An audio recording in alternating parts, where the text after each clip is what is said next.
Apa maksudnya asumsi?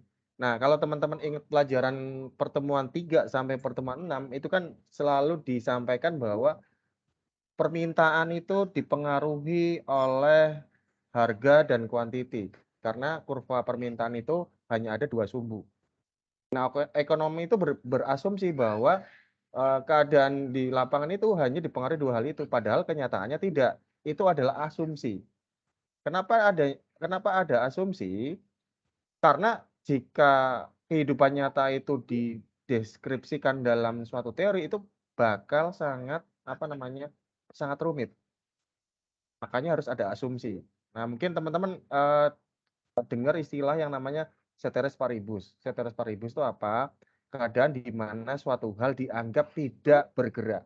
Dianggap tidak bergerak. Contohnya, ada eh, kurva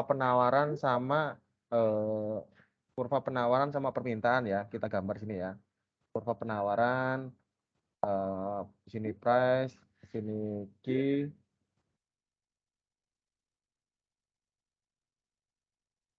Ada yang bisa bantu saya update di lobby nggak sini kok banyak banget ya. Nah, ini misalnya ini kurva supply, ini kurva demand.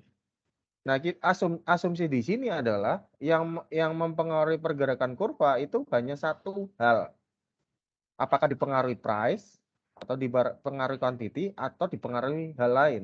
Tapi hal lain itu mempengaruhinya tidak secara bersama-sama, tapi salah satu persatu. Mungkin teman-teman yang MAP 13 sama 14 setelah kuis tadi kan saya kasih gambaran bagaimana menggambarkan keadaan zero economic profit. Nah, di situ ada 3 step, ya 3 step. Padahal pada kenyataannya tidak berjalan bertahap, tapi berjalan apa sih namanya bersamaan. Tapi untuk memudahkan kita memahaminya, kita mengasumsikan saat satu bergerak, yang lainnya tidak bergerak. Ceteris paribus. Kemudian yang selanjutnya, seorang ekonomi itu selalu berhadapan dengan model yang disederhanakan, ya, yang disederhanakan. Nah, kalau di buku itu model yang disederhanakan itu digambarkan oleh 2 hal. Yang pertama adalah diagram arus melingkar dan yang selanjutnya adalah kurva kemungkinan produksi. Kurva kemungkinan produksi. Nah, ini adalah diagram arus melingkar. Jadi sebenarnya kalau kalau teman-teman belajar ekonomi tingkat lanjut, ekonomi itu tidak sesimpel ini, tapi disimpelkan oleh ekonom. Oke. Di-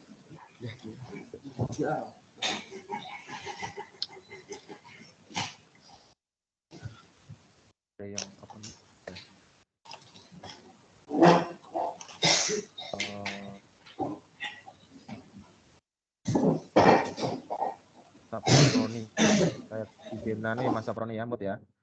Oke. Ya apa? Jadi diagram arus melingkar atau silver flow diagram ini menggambarkan apa hubungan antara rumah tangga dan perusahaan. Rumah tangga dan perusahaan. Rumah tangga dan perusahaan. Rumah tangga dan perusahaan. Ini berinteraksinya itu di pasar input dan pasar output. Apakah sesimpel ini kehidupan nyata? Tidak. Kalau tidak sesimpel ini, orang-orang akan sulit memahami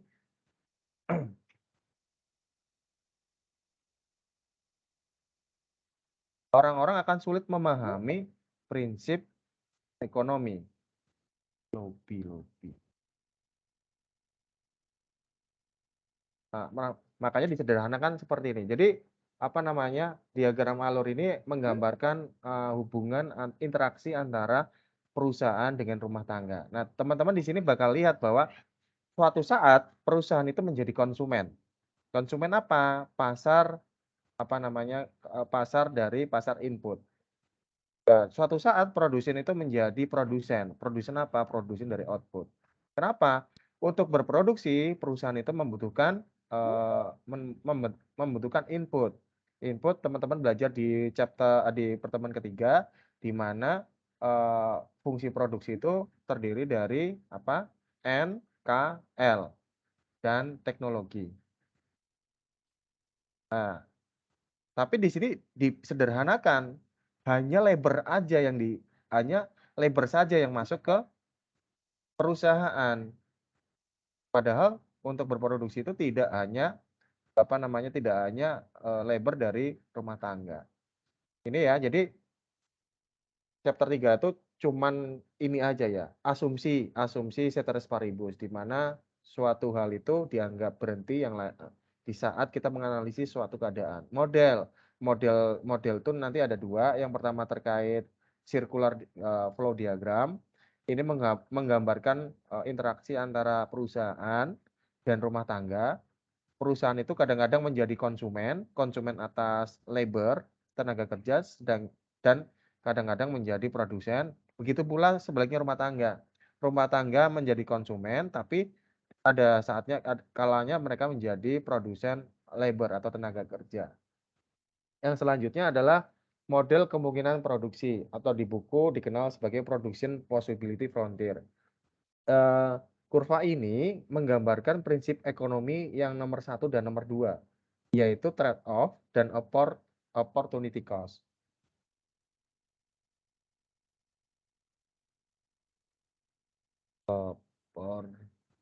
Sakit saya itu typo ya. Opportunity cost, biaya apa atas apa yang dikorban. Ya. Kenapa dibilang trade off? Nah, ini yang saya bilang model asumsi yang menyederhanakan keadaan. Di diagram ini seakan-akan di perekonomian itu cuman memproduksi 2 barang, makanan dan pakaian.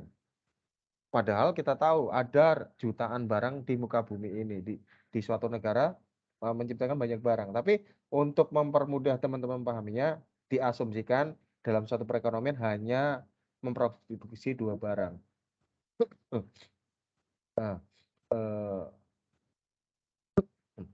Nah, dari 2 barang ini teman-teman, suatu perekonomian itu akan memproduksi mana yang lebih banyak daripada barang yang lain. Itu namanya trade off.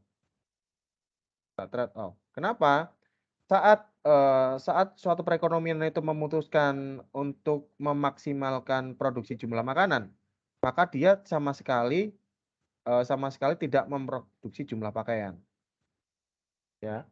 Saat dia memilih berproduksi di titik B, maka dia dapat mendapatkan makanan sebesar 4,5 dan sebesar 7. Mana yang harus dipilih oleh perekonomian? Itu mekanisme pasar yang akan jalan. Mekanisme pasar yang akan jalan, menentukan mana yang lebih penting antara makanan dan pakaian. Kemudian opportunity cost. Saat suatu perekonomian itu memutuskan untuk memproduksi pakaian lebih banyak, misalnya dari 7 ke 8, dia mengorbankan produksi pakaian sebesar selisih dari 4,5 ke 2,5 atau sebesar 2 pakaian. 2 pakaian itu adalah opportunity cost. Nggak bisa pakai headset ini. Headsetnya murah, jadi jelek. Oke, sebentar.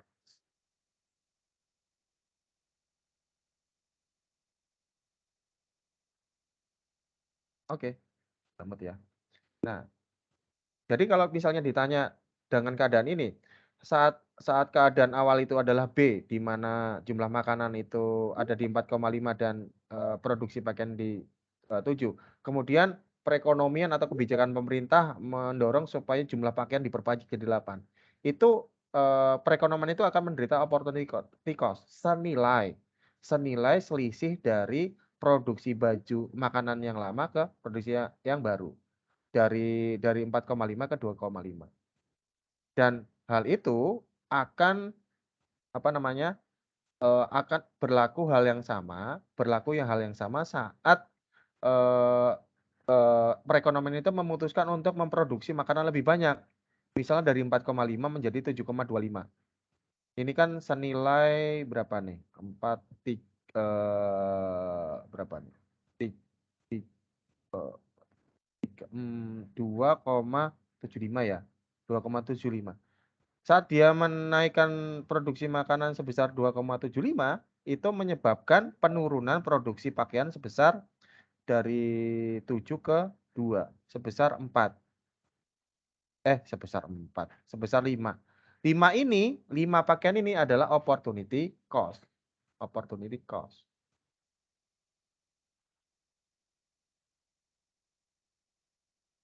Yang di lobby udah masuk semua kan? Ya, opportunity cost. Nah, jadi biasanya soal-soal ini tuh muncul di soal-soal pilihan ganda. Jadi misalnya ada kurva seperti ini, kemudian ada pergeseran produksi dari titik A ke titik tertentu, ya. Nah, teman-teman tinggal cari selisihnya. Berkurangnya produksi suatu barang karena peningkatan produksi barang yang lainnya itu adalah opportunity cost. Nah, itu adalah opportunity cost. Ya. Jadi kalau bicara model perekonomian itu ada dua. Nah, yang pertama itu circular flow diagram sama production possible frontier. Sebenarnya banyak sebenarnya banyak kurva yang lain, teman. Biasanya eh, yang yang menjadi fokus ekonom untuk analis kebijakan itu adalah dua kurva ini. Nah, ini adalah batas suatu perekonomian untuk berproduksi. Bisa nggak perekonomian itu berproduksi di titik C? Tidak bisa. Karena apa? Karena ini di luar kapasitas produksinya dia. D. D. Di luar kapasitas produksinya dia.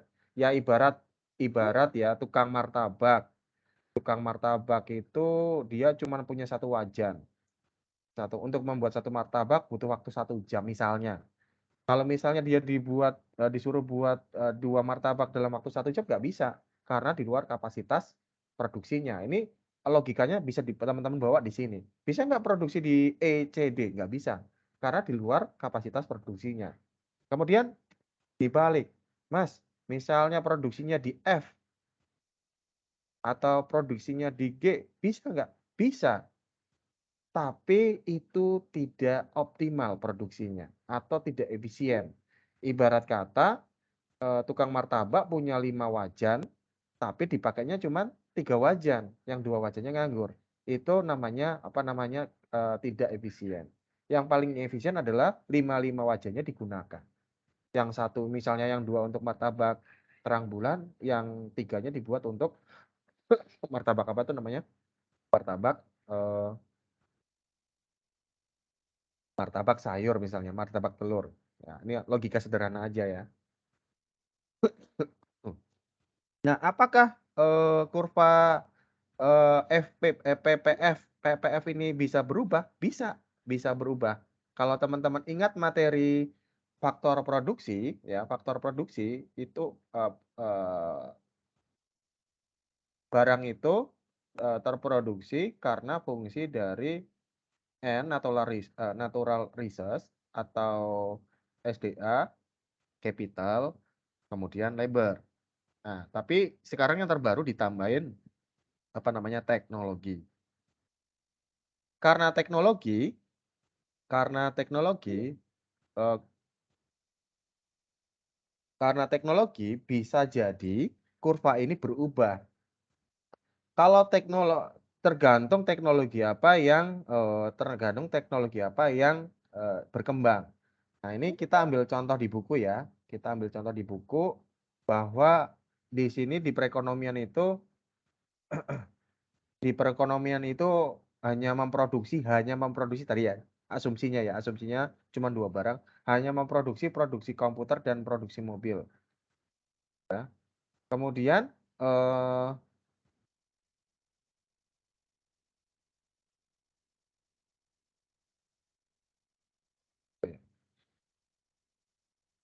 kemudian teknologi untuk memproduksi komputer naik, maka kurva production possibility frontier akan berubah seperti ini. Yang tambah banyak adalah komputernya. Bagaimana kalau teknologi mobilnya bertambah? Ya, dia bisa bergeser juga dari sini menjadi seperti ini. Jadi kemungkinan untuk produksinya akan berubah. Itu kejadian yang menyebabkan perubahan kurva production possible frontier. Nanti teman-teman di ekonomi mikro semester 2 akan belajar lebih detail terkait ini ya, di bab faktor produksi. Oke, selanjutnya mungkin di awal teman-teman akan belajar terkait 10 prinsip ekonomi kan teman-teman ya. Nah, 10 prinsip ekonomi itu tidak semuanya dipelajari di mikroekonomi.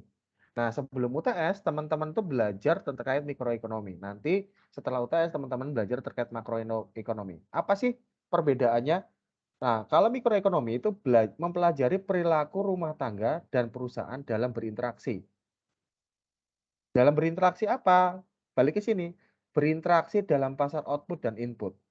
Jadi kalau misalnya teman-teman baca suatu artikel, baca suatu jurnal ilmiah, karya tulis ilmiah yang sedang menceritakan interaksi antara rumah tangga dan perusahaan atau pemerintah, sekarang ada tambahannya pemerintah, ya, pemerintah, berarti artikel tersebut sedang membahas konteks ekonomi secara mikro, ya, secara mikro. Namun jika artikel yang teman-teman baca itu berbicara tentang fenomena ekonomi yang lebih luas, kata kuncinya biasanya ada kata-kata inflasi, pengangguran, pertumbuhan ekonomi, atau tiga hal ini biasanya disebut dengan variabel makroekonomi. Nah, ini berarti teman-teman sedang membaca atau mempelajari atau memperhatikan hal-hal terkait ekonomi secara makro, secara luas. Nah, kita kalau teman-teman nanti jadi PNS Kementerian Keuangan, biasanya berinteraksinya sama ekonomi makro. Karena tugasnya Kementerian Keuangan itu lebih ke makro, agar tidak terjadi inflasi terlalu tinggi, agar pengangguran itu dapat ditekan dan pertumbuhan ekonomi itu tinggi. Karena kalau teman-teman cek di salah satu prinsip ekonomi adalah untuk melihat kesejahteraan suatu negara yang dilihat adalah pertumbuhan ekonominya. Ini mikro sama makro. Kalau menurut saya pribadi lebih menyenangkan atau karena menyenangkan jadi lebih mudah itu mempelajari makroekonomi. Karena apa? Makroekonomi itu hal-hal yang kita yang hal-hal yang kita temui sehari-hari. Kita sering dengar di TV, kita sering pelajari di pelajaran, apalagi teman-teman di kampus yang embel-embelnya keuangan negara, di mana itu sangat relate sama makroekonomi. Nah, ini saya ngomong kayak gini biar teman-teman nanti pas belajar makroekonomi semangat, karena kita tuh kampus keuangan negara yang mana relate banget sama makroekonomi. Kenapa keuangan negara? Keuangan negara itu kan eh, keuangan negara itu kan terjadi karena kebutuhan untuk mengentaskan pengangguran dan meningkatkan pertumbuhan ekonomi kan. Kemudian untuk teman-teman yang khususnya yang MAP, teman-teman jangan abaikan mikroekonomi. Karena semua prinsip nilai yang kita pelajari, baik di konsentrasi penilaian, di konsentrasi lelang, dan konsentrasi manajemen aset, itu selalu relate dengan konsep nilai di mikroekonomi, bukan di akuntansi. Walaupun kita juga belajar akuntansi ya, akuntansi. Dan mungkin untuk teman-teman ASP, wah berarti nggak bisa dong, nggak cocok dong kita belajar mikro sama makro, nggak gitu juga. Karena konteksnya ada titik di mana nanti antara konsep nilai di akuntansi dan konsep nilai di ekonomi akan disatukan, disatukan. Oke, selanjutnya, nah ekonomi itu di setiap negara itu pasti ada. Dan biasanya ekonomi itu diminta sebagai penasihat kebijakan. Nah, penasihat kebijakan untuk menasehati ya, untuk menasehati itu ada dua sudut pandang. Sudut pandang yang menggunakan analisis positif dan analisis normatif. Apa bedanya analisis positif sama analisis normatif? Analisis positif itu membicarakan sesuatu apa adanya. Itu ciri khas ekonom.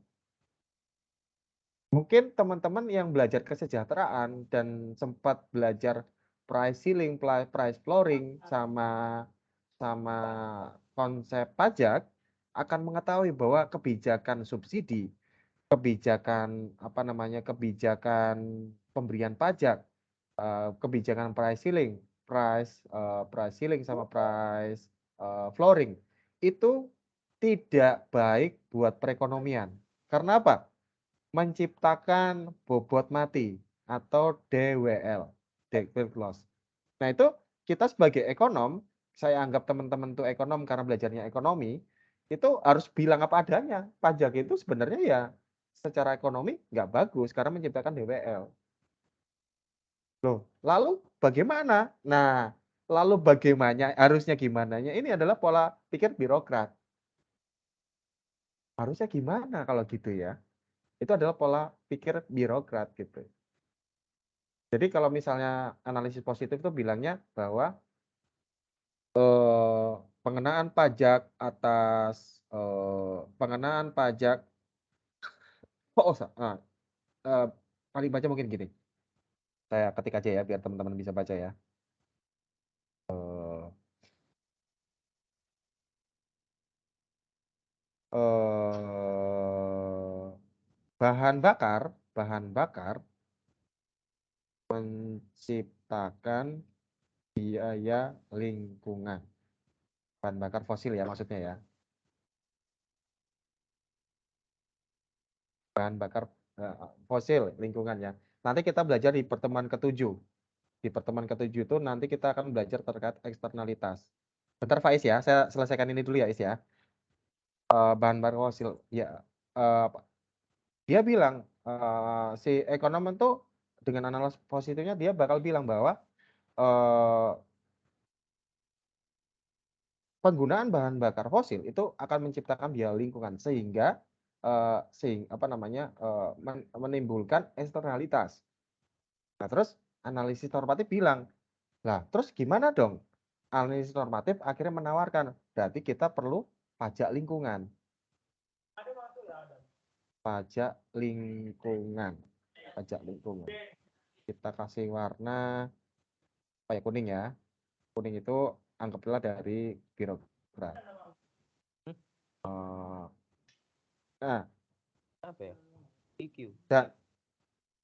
nah ini apa namanya? Ini perbedaan analisis positif sama normatif. Memang harusnya pakai active learning ya, biar teman-teman bisa.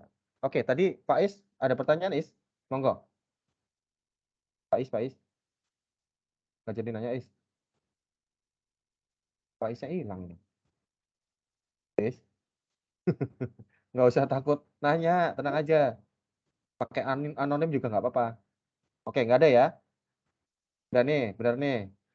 Oke, saya lanjutin. Sampai mana tadi? Nah, ini analisis positif. Mungkin saya carikan soal di ini ya, di buku ya. Coba kita lihat di buku itu chapter 2.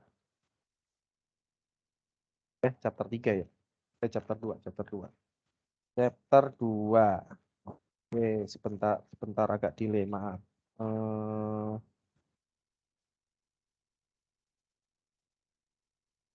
mana nih, mana nih? Ini, kalau teman-teman mau buka buku, halaman 34, bagian 1, bab 2, soal dan aplikasi nomor 7. Kelas. Di sini. Ya, saya ketik ya. Masyarakat mengalami trade-off antara inflasi dan tingkat pengangguran. Masyarakat mengalami trade-off antara inflasi dan pengangguran. Terus yang selanjutnya, pengurangan tingkat pertumbuhan uang akan mengurangi tingkat inflasi.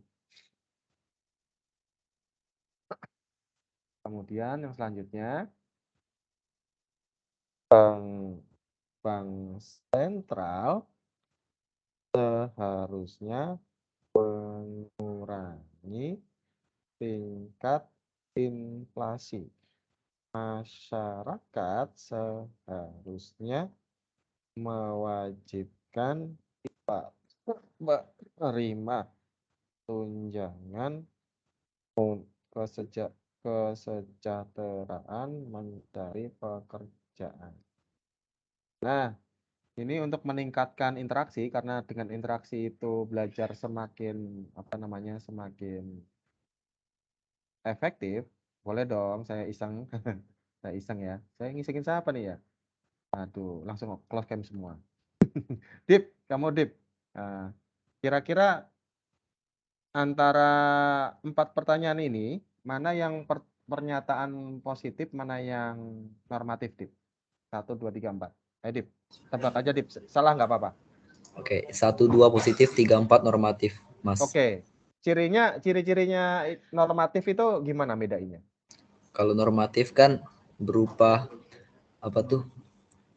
Pokoknya intinya di kata seharusnya itu, Mas, yang Oke, nice ya. Nah, yang teman-teman bedainnya yang lain, banget. oke, teman-teman bedainnya tuh seharusnya. Ini ciri-ciri birokrat.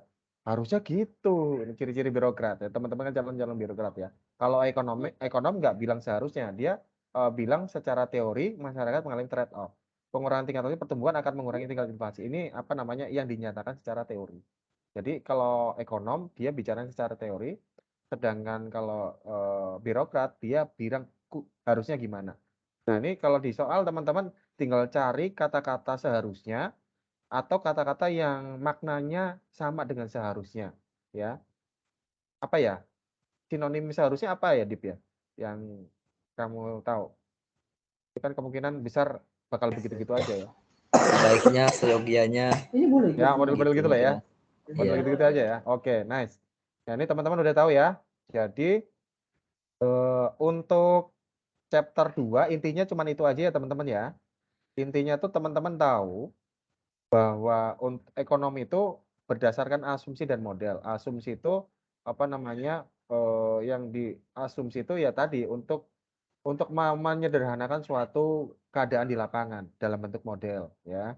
Nah, contoh model ada 2, circular flow diagram ini untuk menggambarkan interaksi antara rumah tangga dan perusahaan. Kalau yang terbaru tuh nanti ditambah pemerintah, teman-teman ya. Ada pemerintahnya. Ini ceritanya belum ada intervensi pemerintah soalnya. Kemudian yang selanjutnya adalah model kemungkinan produksi atau production possible frontier. Ini menggambarkan prinsip ekonomi yang nomor 1 dan nomor 2. Kemudian yang selanjutnya teman-teman harus bisa membedakan mikro makro. Kata kuncinya kalau ngomong terkait rumah tangga sama perusahaan itu pasti mikro. Kalau ada kata kuncinya inflasi, pengangguran sama pertumbuhan ekonomi itu pasti makro. Oke.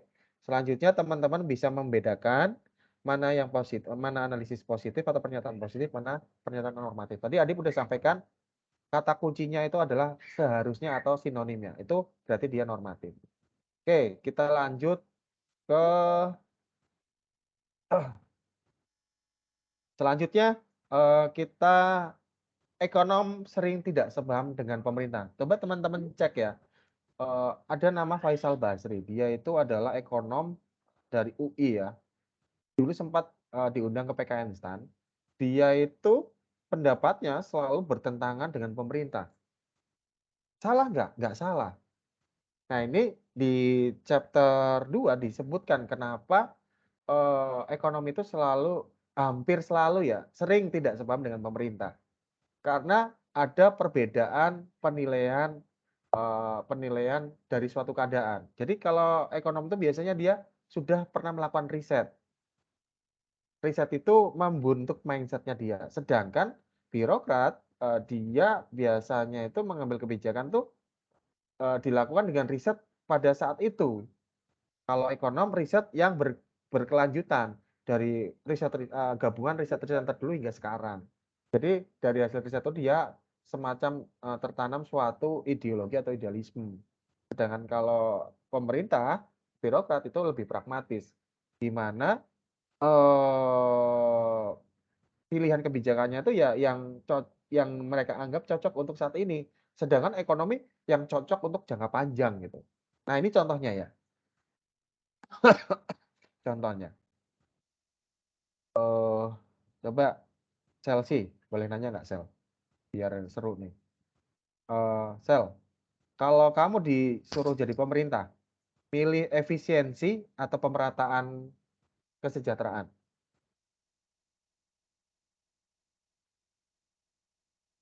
Misal, pilih yang mana? Nggak usah takut milih. Pilih aja salah Pemerataan satu. kesejahteraan. Pemerataan kesejahteraan. Kenapa? Karena dampaknya ke semua orang, nggak cuman berapa orang doang. Oke, Chelsea udah cocok jadi birokrat. Karena secara normatif pemerintah itu ada untuk menyejahterakan semua orang. Sedangkan kita tahu sesuatu yang rata itu belum tentu baik bagi ekonomi. Contoh yang sederhana adalah subsidi. Subsidi BBM deh. Subsidi BBM. Nanti mungkin teman-teman belajarnya subsidi itu di mikro semester 2 ya. Subsidi itu tuh menciptakan DWL loh.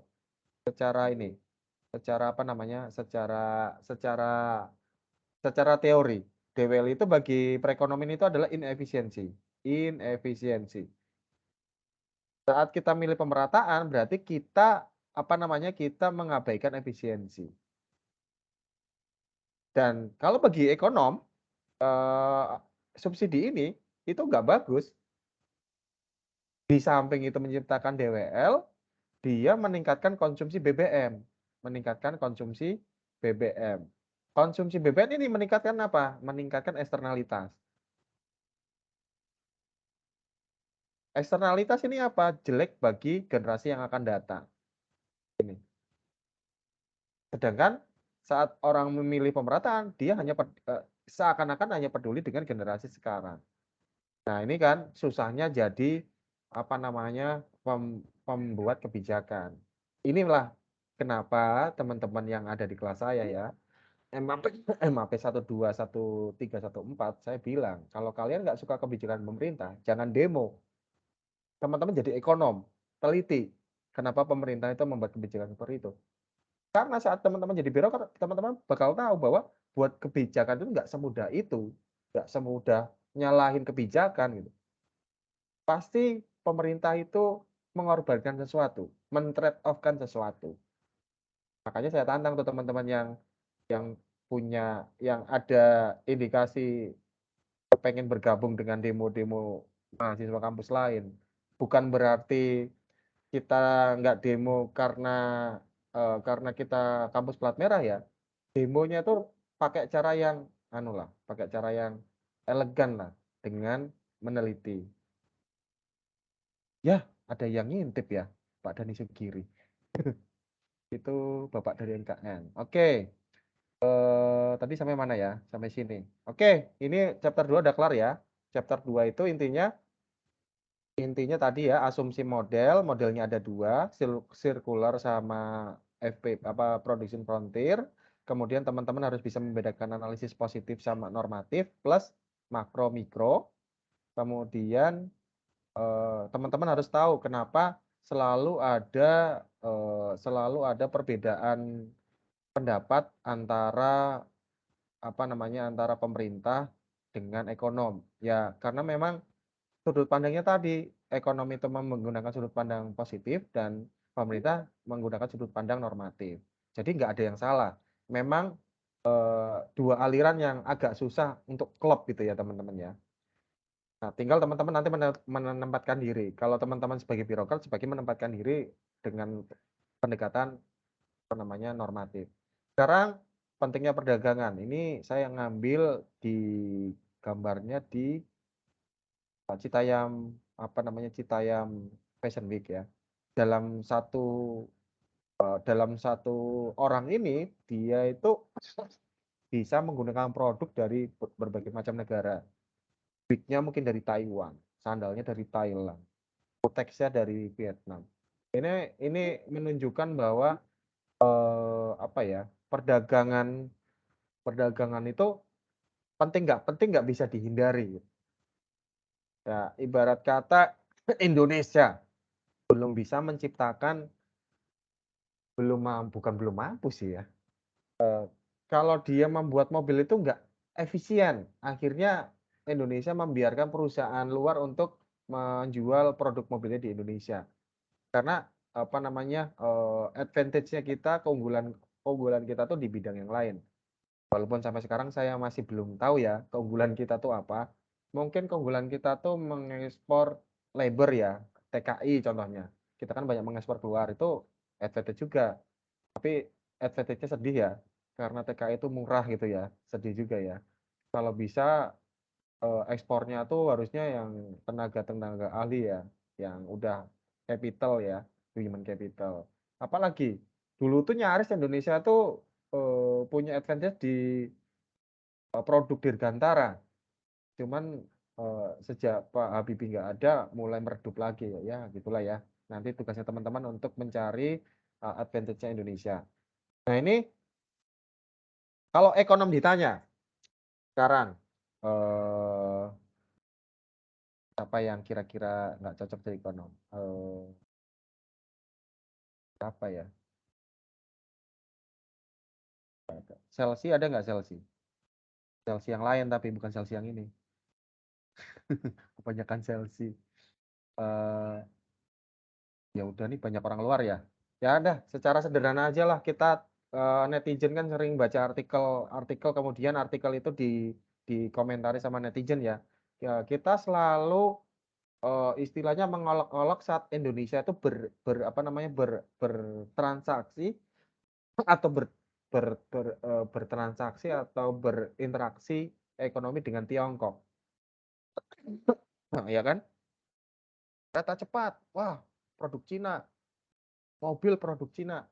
Tapi kalau ekonom ditanya apakah perdagangan dengan Tiongkok itu menyebabkan warga plus 62 lebih baik atau better off? Ya, saya kalau pakai sudut pandang ekonom atau pakai sudut pandang analisis positif, saya bilang iya. Kita ambil contoh produk yang teman-teman mungkin tahu ya. Antara Toyota Innova dan Wuling Almas. Ini secara harga murahan Almas, tapi secara teknologi lebih bagusan Almas. Nah, bagi orang Indonesia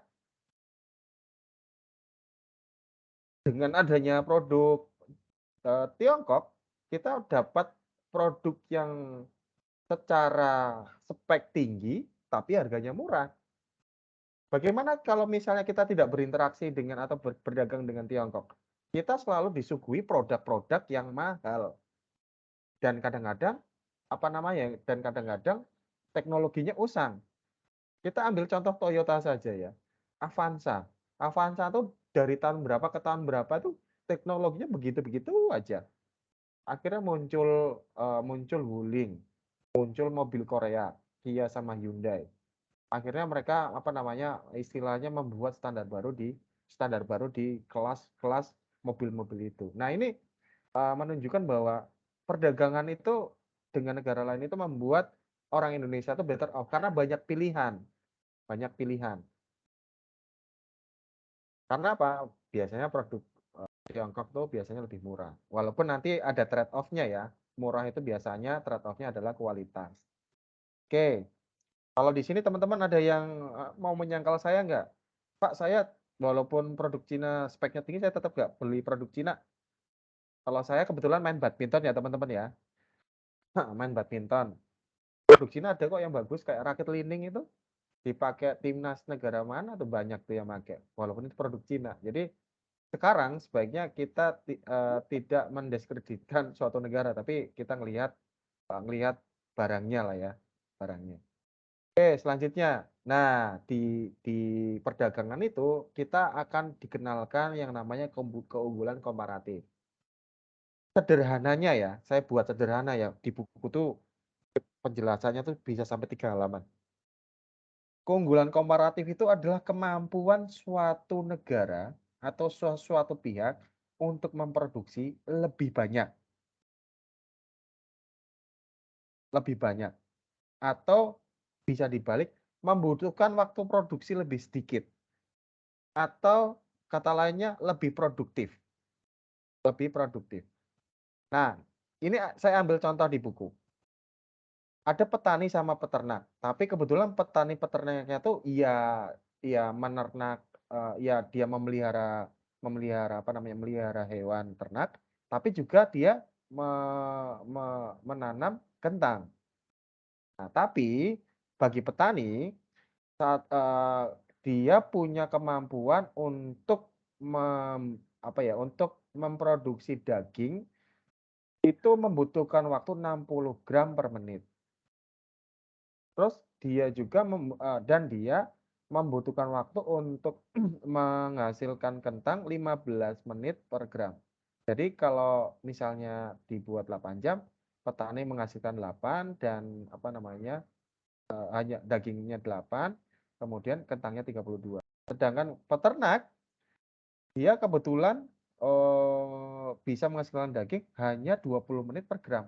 Tapi ternyata dia bisa menghasilkan kentang 10 menit per gram. Nah, saat teman-teman lihat data seperti ini, teman-teman bisa langsung melihat mana yang lebih unggul. Unggul ya. Di sini adalah keunggulan sorry ini kayaknya salah nih saya nih. Oh ya, ini harusnya keunggulan absolut ya ini. Absolut. Ya, keunggulan absolut yaitu kemampuan dia memproduksi suatu barang. Oke, selanjutnya adalah keunggulan komparatif. Kalau keunggulan komparatif itu yang dilihat opportunity cost-nya. Kita lihat di sini ya. Saat petani itu memproduksi 8 daging, 8 daging itu setara dengan memproduksi 4 gram kentang. Ingat nggak tadi yang produksi yang kurva ini? Saya bawa ke sana ya, biar teman-teman bayangan ya.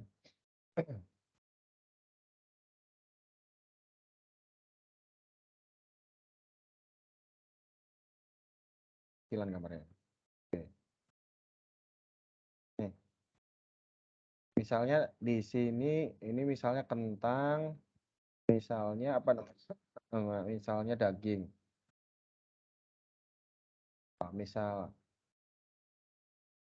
Nah, saat dia bergeser ke B, ya kan?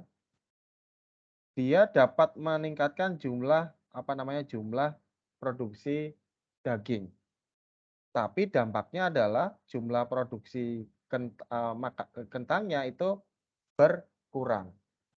Itu adalah konsep dari opportunity cost, di mana saat dia memilih memproduksi barang lain, dia tidak bisa memproduksi barang lainnya. Ya, di sini saat dia memproduksi daging sebanyak 8 gram itu setara dengan produksi kentang sebanyak 4 gram. Pak itu Mas itu dapat dari mana Mas angka 4 itu? Dilihat, petani itu kan kalau memproduksi daging 60 menit ya. Ya, 60 menit kan ya? 60 menit. Sedangkan memproduksi kentang 15 menit. Berarti untuk memproduksi satu daging dia bisa dapat 4 kentang, ya enggak? 60 dibagi 15. 60 dibagi 15 sama dengan 4. Kemudian dibalik. Saat dia memproduksi 32 kentang, opportunity cost-nya berapa? Tinggal dibalik. 15 dibagi 60 sama dengan 1/4. Itu adalah opportunity cost. Di mana saat dia memproduksi satu daging, dia kehilangan kesempatan untuk memproduksi 4 kentang. Kemudian sebaliknya, saat dia memproduksi satu kentang, dia kehilangan kesempatan untuk memproduksi 1/4 daging. Nah, ini nanti teman-teman lihat keunggulan komparatif itu dilihat yang opportunity cost-nya paling kecil. Saya ulangin ya. Keunggulan komparatif itu yang opportunity cost-nya paling kecil. Oke. Nah, sekarang kita lihat antara petani sama peternak. Opportunity cost untuk membuat kentang 1/4 gram daging sama 1/2 gram daging. 1/4 gram daging sama 1/2 gram daging sedikitan mana? 1/4 kan ya. Oke. Kemudian opportunity fixed cost untuk memproduksi daging. Petani 4, peternak 2. Lebih sedikit 2. Maka petani memiliki keunggulan komparatif untuk memproduksi kentang. Petani. Sedangkan peternak memiliki keunggulan komparatif untuk memproduksi daging. Oke, konsep keunggulan komparatif, teman-teman, ada hambatan? Nggak ada ya. Kalau absolut langsung dilihat, dia waktu produksinya tuh yang paling sedikit yang mana? Atau produksinya yang paling banyak yang mana? Kalau di sini kita lihat menitnya. Oh, ternyata untuk produksi daging yang paling sedikit menitnya adalah peternak. Memberi kentang yang paling sedikit peternak. Berarti dia peternak memiliki keunggulan absolut atas daging, produksi daging dan produksi kentang. Kalau komparatif bagaimana? Teman-teman hitung atau cari opportunity cost-nya. Nah, yang memiliki keunggulan komparatif adalah yang opportunity cost-nya paling kecil, ya. Nah, di sini yang paling kecil 1/4 banding setengah, 1/4 yang paling kecil, untuk daging yang paling kecil adalah 2. Oke. Nah, ini untuk teman-teman biar ada ininya, biar ada gregetnya ya. Coba teman-teman hitung Bro X mampu membaca 20 halaman buku ekonomi per jam. Per jamnya 20 halaman dan mampu baca 50 halaman per jam. Gambarkan kurva kemungkinan produksi berapa, ini yang satu, pertanyaan satu. Gambarkan kurva kemungkinan produksi. Kemudian yang dua, berapa biaya kesempatan Bro X untuk belajar 100 halaman buku sosiologi. Nah, biaya kesempatan ini jangan selalu diartikan rupiah ya. Dalam konsep ini, biaya kesempatannya adalah dia tidak bisa memproduksi sebanyak sekian produk yang lainnya. Kalau di sini biaya produksinya biaya kesempatannya atau opportunity cost-nya adalah kehilangan waktu untuk membaca sekian halaman buku lainnya. Nah, monggo dikerjakan, saya kasih waktu 1 menit ya. Dan kita coba lihat teman-teman kebayang nggak soal sederhana seperti ini.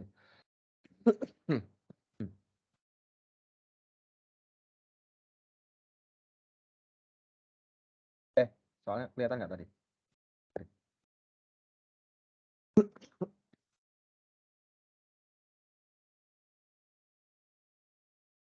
Oke, ada yang mau nyoba nggak? Salah nggak apa-apa. Nggak bisa nyebut absen lagi di sini. Tanggal lahir lagi. Seru bener ya di kelas. Ada yang mau nyoba?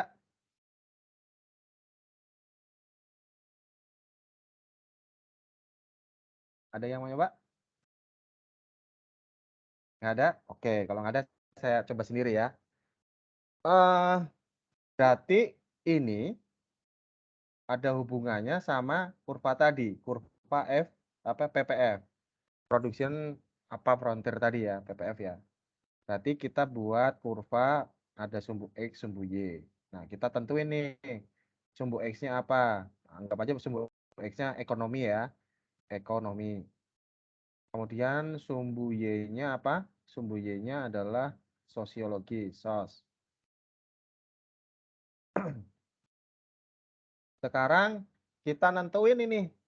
Kira-kira sumbunya bentuknya seperti apa? Kita lihat. Oh, dia belajar.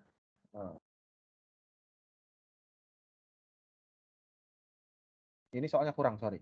Soalnya kurang.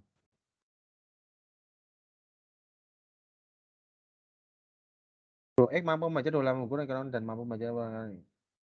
Gambarkan kurva produksi jika Bro X mampu belajar selama 5 jam.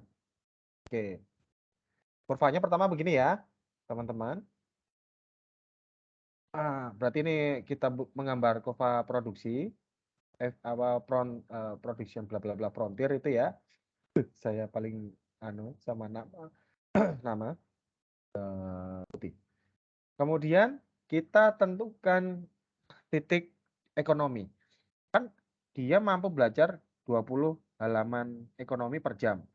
kalau misalnya dia gunakan semua waktunya untuk belajar ekonomi, kira-kira berapa halaman dia dapat? Ya tinggal kalau semuanya digunakan untuk ekonomi, otomatis yang sosiologinya 0 kan? 0. Lalu eh, kalau misalnya cuma belajar ekonomi berapa halaman dia dapat? Ya tinggal dikalikan aja. Kalau 20 halaman buku per jam, ya kalau 5 jam berarti 20 kali 5 sama dengan 100. 50, 100. Ini ya. Nah, kemudian berarti kita nyari singgungan di titik di sumbu sosial. Nah, di sini dia sebutkan bahwa jika dia menggunakan 5 jamnya semua untuk pengakun, tidak belajar ekonomi sama sekali, dia dapat maksimal baca 5 kali 50. 250. 3, 4, 5. 150 sini ya. Garis. Teman-teman udah dapat Kak Mencong. Teman-teman dapat kurva PPR. Selesai nomor 1. Pertanyaan kedua. Berapa biaya kesempatan Bro X untuk belajar 100 halaman buku sosiologi? Nah, ini adalah konsep opportunity cost, di mana kalau dia meluangkan waktu untuk belajar 100, maka dia kehilangan waktu untuk belajar ekonomi berapa halaman. Nah, ini caranya sederhana. Teman-teman tinggal kira-kira kalau 100 buku itu 100 halaman buku belajar sosiologi itu dia butuh berapa waktunya sih? Berapa jam sih? Ya, kita lihat, oh dia mampu per jamnya adalah 50. Berarti kalau dia 100 halaman, dia membutuhkan waktu berapa? 100 dibagi 50 sama dengan 2 jam. 2 jam. Apakah ini opportunity cost? Belum, ini belum opportunity cost. Ini baru baru ketahuan waktunya. Opportunity cost-nya berapa? Dalam 2 jam kalau dia belajar ekonomi, dia dapat berapa? 2 jam berarti 2 dikali 20 sama dengan 40 halaman. Jadi dalam konteks ini 100 halaman buku sosiologi itu opportunity cost-nya setara dengan 40 halaman buku ekonomi. Oke, untuk soal ini teman-teman ada pertanyaan? Monggo. Nggak ada ya? Oke, untuk teman-teman yang misalnya malu bertanya di forum nggak apa-apa. Nanti kalau misalnya luang, teman-teman jangan sungkan untuk PM saya ya. Untuk teman-teman yang non MAP mungkin bisa tanya teman teman asramanya atau apanya yang untuk tanya nomor WA saya. Nanti kalau saya saya ada waktu insya Allah akan saya respon ya. Oke, kita lanjut Mas, ke. izin Mas. Oke ya, monggo. Gimana? Itu soalnya tadi rancu deh kayaknya Mas. Soalnya Gimana? yang 50 halaman per jam tuh pengakun, tapi di soalnya sosiologi. Oh, salah ya. Ya Iya. berarti ini sorry. Terus di kurvanya juga Mas harusnya pengakun bukan sosiologi. Ini pengakuan aja sini ya. Jika Ini parabela cok. ini Oke, kan? makasih Mas. Iya Mas. Oke, thank you. Ini pengakuan ya. Pengakuan. Oke, terima kasih Dip koreksinya. Teman-teman juga kalau mau koreksi saya jangan segan ya. Namanya juga saya manusia gitu kan. Oke, thank you Dip. Selanjutnya aktif learning kedua. Nah, kita punya berikut kemungkinan produksi di negara ABC. Di negara ABC ada kota X sama kota Y. Nah, kota X itu bisa memproduksi es cendol sebesar 300 bungkus per pekerja per jam. Kalau kota Y, dia bisa produksi es cendol 200 per pekerja per jam. Kalau kota X bisa memproduksi es doger sebesar 300 bungkus per pekerja per jam. Sedangkan kota Y dapat memproduksi 100. Pertanyaannya sederhana. Kota mana yang memiliki keunggulan absolut dan kota mana yang memiliki keunggulan komparatif? Kemudian dilanjutkan. Jika terjadi perdagangan, es apa yang dijual kedua kota itu. Ini sebenarnya ada hubungannya dengan kota B. Jadi sebaiknya seorang suatu kota itu menjual barang keluar tuh atas barang yang mempunyai keunggulan komparatif. Jadi kalau soal B itu kejawab, soal C otomatis kejawab. Oke, ada yang mau coba nggak ini? Ayo, monggo. Oke, 1 menit ya. Pas nih, 21.00. Terus langsung saya jawab aja ya. Tadi keunggulan absolut itu apa? Dilihat. Dilihat yang mana yang waktunya paling sedikit. Yang waktunya paling sedikit. Nah, teman-teman lihat di sini. Pakai caranya anak SD kelas 3 aja kita tahu ya. Yang memiliki keunggulan komparatif yang mana nih? Keunggulan absolut adalah yang kenapa? Karena sorry. Ini. Kenapa? Dia memproduksi es cendol dan es doger lebih banyak daripada kota Y. Bisa disimpulkan bahwa kota X memiliki keunggulan absolut atas kedua produk es ini. Karena dia memproduksi barang lebih banyak. Oke, sampai sini. Ada yang keberatan atau ada yang pengen diskusi nggak? Aman ya? Oke, aman. Selanjutnya, kota mana yang memiliki keunggulan komparatif? Ini langsung aja deh jawabannya sini. Nah, ini teman-teman harus cari opportunity cost-nya. Opportunity cost-nya bisa dicari misalnya kota X. Saat dia memproduksi es cendol, maka dia nggak saat dia membuat es cendol di sorry. Dalam 1 jam dia bisa menghasilkan 300 es cendol. Di sisi lain, dia juga bisa menghasilkan 300 es doger. Jadi opportunity cost-nya saat dia menghasilkan 300 es cendol itu adalah 300 bagi 300 ya. 300 bagi 300. Sorry. Bahwa saat dia menghasilkan 300 es cendol dalam 1 jam, dia tidak bisa menghasilkan 300 es doger. Berarti opportunity cost-nya sebesar 300 banding 300. Sebaliknya, opportunity cost-nya dia saat memproduksi es doger itu 300 banding 300. Kenapa? Saat dia memproduksi 300 es doger, dia tidak bisa menghasilkan 300 es cendol. Oke? Oke, selanjutnya. Bagaimana dengan opportunity cost di kota Y? Saat kota Y memproduksi es cendol sebesar 200, dia tidak bisa menghasilkan es doger sebesar 100. Maka opportunity cost-nya adalah 100 dibagi 200. Kemudian saat dia menghasilkan es doger per jam 100, maka dia tidak bisa menghasilkan es cendol sebesar 200. Opportunity cost-nya adalah 200 per 100. Nah, bagaimana melihat keunggulan komparatifnya? Teman-teman lihat ini, kolom opportunity cost yang nilainya paling rendah. Yang nilainya paling rendah.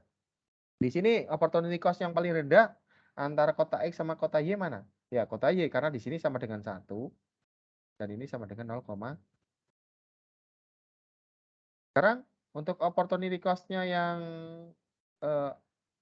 es doger, yang ini sama dengan 1, yang ini sama dengan 2. Jadi teman-teman bisa tahu bahwa opportunity cost-nya yang paling kecil adalah untuk kota Y adalah opportunity cost-nya es cendol, kemudian untuk kota X adalah es doger. Nah, di sini teman-teman bisa tahu bahwa kota X memiliki keunggulan komparatif untuk memproduksi es doger, sedangkan kota Y memiliki keunggulan komparatif atas es cendol. Terus jika terjadi perdagangan, es apa yang dijual kedua kota itu? Ya tadi. Sebaiknya ada Masuk tak suaranya? Oh, suara. Oke. sebaiknya adalah yang memiliki keunggulan komparatif. Nah, mungkin gitu teman-teman. Nanti slide-nya saya share ke teman-teman ini ya. Teman-teman MAP, mungkin teman-teman yang ASP, MKN bisa minta ke teman-teman MAP, khususnya untuk MAP yang kelas 1, 2, 1, 3 sama 1, 4. Mungkin dulu itu gitu dulu. Anto mau nanya sesuatu nggak, Anto? Kamu kayak orang itu videonya sengaja ya, ngeledek saya kamu ya? Nggak, aman, bercanda. Oke, gitu dulu ya guys. Ini teman-teman pasti kaget karena waktu diskusi di kelas nggak muncul ini barang, ya nggak? Enggak, ya karena pertemuan ini satu kan kita cuma guyon aja kan ya. Ya nggak apa-apa lah ya, yang penting dibahas. Oke teman-teman, gitu Mas, dulu. maaf interupsi. Aduh, Izin interupsi. bertanya, Mas. Waduh, izin pula. Ya, gimana? Buat yang tadi keunggulan komparatif, Oke, itu berarti keunggulan komparatif itu adalah keunggulan yang membuat apa ya? Kayak lebih baik memproduksi itu gitu, Mas. Jadi kalau dia memproduksi itu opportunity cost atau yang dikorbankan tuh lebih sedikit gitu loh, Mbak. Yang dikorbankan lebih sedikit. Yang dikorbankan ini kan makanya dipilih yang opportunity cost-nya itu lebih sedikit, yang dikorbankan lebih sedikit. Jadi apa ya intinya ya? Kayak misalnya gini deh, teman-teman milih PKN STAN atau milih kebanyakan teman-teman kan udah keterima, bahkan ada yang setahun kuliah ya. Tapi teman-teman tetap milih ke PKN STAN. Itu teman-teman udah ngukur opportunity cost-nya apa. Oh, ternyata PKN STAN lebih memiliki keunggulan komparatif, ya udahlah saya pilih PKN STAN saja. Dan teman-teman mengabaikan opportunity cost meninggalkan kampus sebelumnya. Jadi memilih sesuatu hal yang pengorbanannya lebih kecil gitu. Yang pengorbanannya kecil. Pengorbanannya sebesar apa? Sebesar opportunity cost. Mungkin gitu. Secara sederhananya gitu. Ada yang ini enggak? Maksudnya kalau misalnya belum jelas, ngomong aja. Ya udah jelas, Mas. Terima kasih. Bisa aja kamu. Kalau enggak ya wes gitu ya, teman-teman. Oke. Mungkin untuk chapter 3-4 udah. Terima kasih teman-teman yang udah gabung.